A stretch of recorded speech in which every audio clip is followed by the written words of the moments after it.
If someone went into cardiac arrest in front of you, would you know what to do? Heart disease is the leading cause of death in the U.S. We visited a CPR class at the American Red Cross in Tampa to find out the life-saving benefits of this surprisingly simple technique. You would enter the scene, checking for safety. Let's use a little imagination and check the scene for safety. Look up, look down, look all around, use all your senses. Satisfied it's safe, we would then... We're here with Scott Oster, who's in Strategic Accounts at the Red Cross. Thank you for having us, Scott. Thank you. So I want to know, how important is CPR education?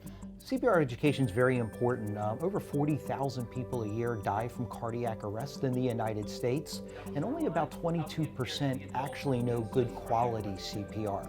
So by taking a first aid CPR AED course with the American Red Cross, it dramatically increases by 50% somebody's ability to survive cardiac arrest. If someone comes to American Red Cross CPR first aid class, when they leave, do they feel empowered and capable of doing the CPR on someone? Yeah, it's really amazing. After someone takes the class, they really do feel like they have learned a skill. And it's important to have this skill because about 75% of the time, you're going to perform it on someone you know or love.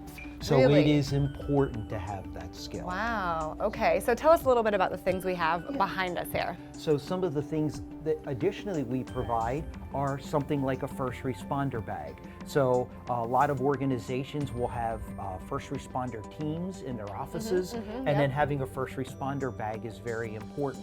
That's really important, right? Yeah, okay. So this is one of the manufacturers that we represent, which is Zoll.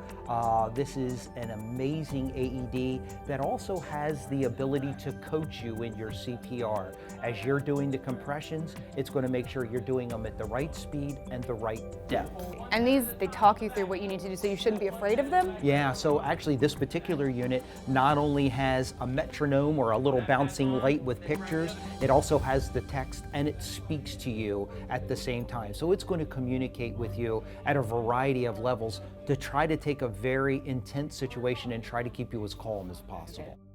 Now it was my turn to learn the skills needed to be prepared to save a life from CPR Red Cross Health and Safety Instructor Manny Perez. So Manny, we know CPR saves lives. I'm a runner. If I'm out on a run and I see somebody down, walk me through what I should do. We should check the person for response and just shout out, "Are you okay?" Are you okay? If he doesn't wake up to a tap and shout, have someone call 911 to Okay. get help to the scene. If you see no signs of moving and breathing, find your hand position on the chest.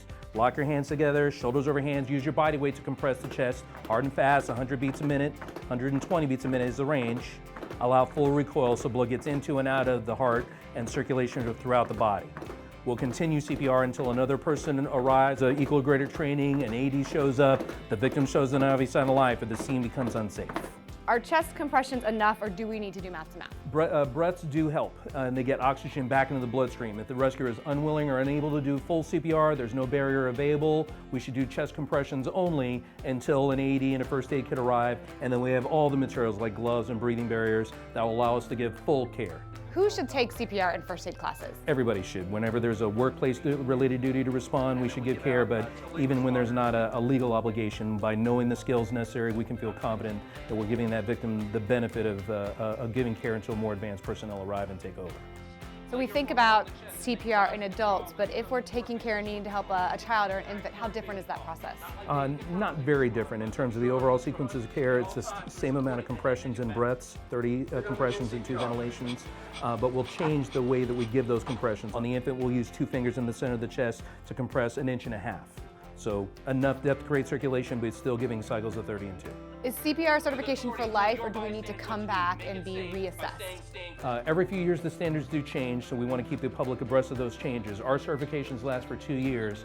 The education science indicates that the skills will fade after a few months. So we want to make sure that when there's not a chance to in-service and practice those skills on a regular basis, that you're coming in on at least a biannual basis to recertify. Channel 8's own Evan Donovan took part in the class and believes the life-saving skills of CPR taught by the Red Cross should be introduced to young people in the classroom.